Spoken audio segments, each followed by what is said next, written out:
Hi guys, it's Lauretta with Sparrowhawker Designs. Welcome back to my channel. Look at all the goodies. I have been gone from the channel for a while because of some professional issues and also because my neighbor is doing lots of construction, and it's been kind of noisy in my filming area, so I just put it off. This has been done for a couple weeks. I just put off filming a video.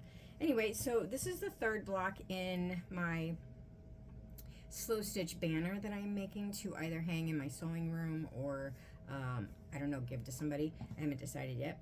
Anyway, this is the third one that I've been working on.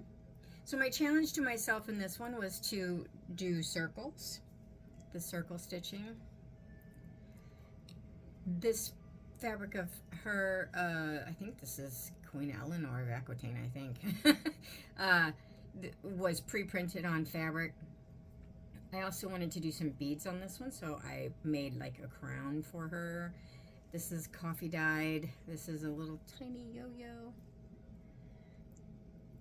These fabrics are all from a friend of mine in Kentucky, who sent me some of very small scraps of her mother's 1940s fabrics.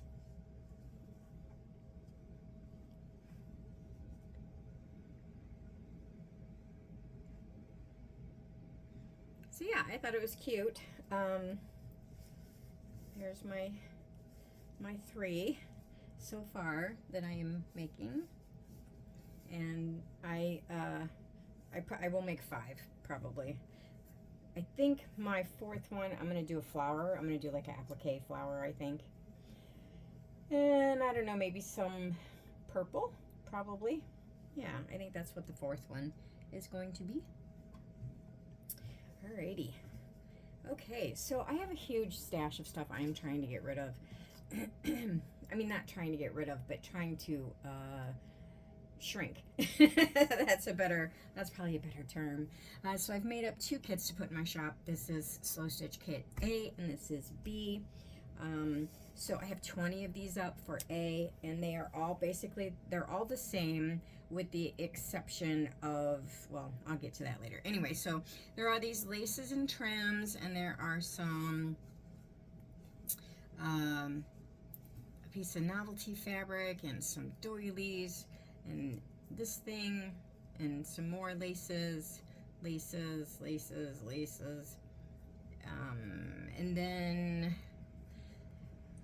some embroidery thread, and then all these fabrics. Now these, I mean, there's a ton of fabrics here. These are a mix of new and vintage fabrics. In Kit A, they are a mix of new and vintage. And there's nothing that is thematic, so you can take this and either use what's in here, or you can put it into your stash with the stuff you already have. The only thing that's going to differ in the 20 kits from one kit to the next is going to be what pre-cut piece you get from a vintage quilt and an orphan block from a vintage quilt. And then the other thing that will differ also will be these circles. So I have hexes here, circles in like 4 sizes, 3 sizes of hearts, and so yeah, those will be totally random. Those will be completely different in every kit, because believe me, I've done matchy kits before where I've had to match up specific circles to go in specific kits so that they color coordinate, and wow, is that a pain in the butt. So anyway, y'all are just getting random stuff this time. They're still circles, right? And then Kit A is a little more vintage, whereas B is, did I say that right? This is A and this is B. Okay, so A is a mix of kind of more newer and vintage stuff, where B is a little more on the vintage end. So you're gonna get some cute little things like this in this kit.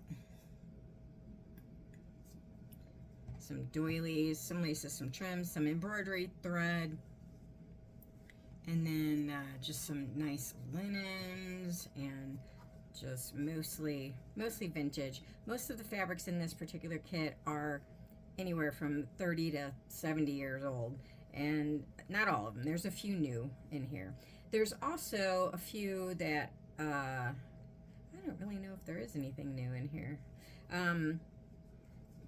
You also might get a little bit of crossover between A and B, but not a lot. There might be like 2 fabrics that are the same. The other thing you get with B, with the vintage ones, are some feed sack. This is feed sack. So's this, and this, and this. Yeah. And then again, you will get orphan block and a cutter quilt piece. And yeah, so that's that. That's the difference. I have 12 of B and 20 of A up in my shop, and I would appreciate it greatly if you would help me help me get rid of some of my stash. Goodness. All right, so I hope to be back on shortly, because I'm going to try to do get the slow stitch along ready for this year. I'm going to try to start it in June. I haven't decided exactly what it's when. I haven't decided exactly when I'm going to start it, but it should be probably. It's too late for me to start it June 1st, so it should be mid-June at some point. I think I'm going to do houses. So anyway, I know Roxy Creations has their stitch along going again. I think this is like their 4th one. So I know you guys might be a little overwhelmed, and I will not be upset in the least if you don't stitch along with me. But if you want to, that would be fabulous. Anyway, guys, until next time, I will see you later. Bye.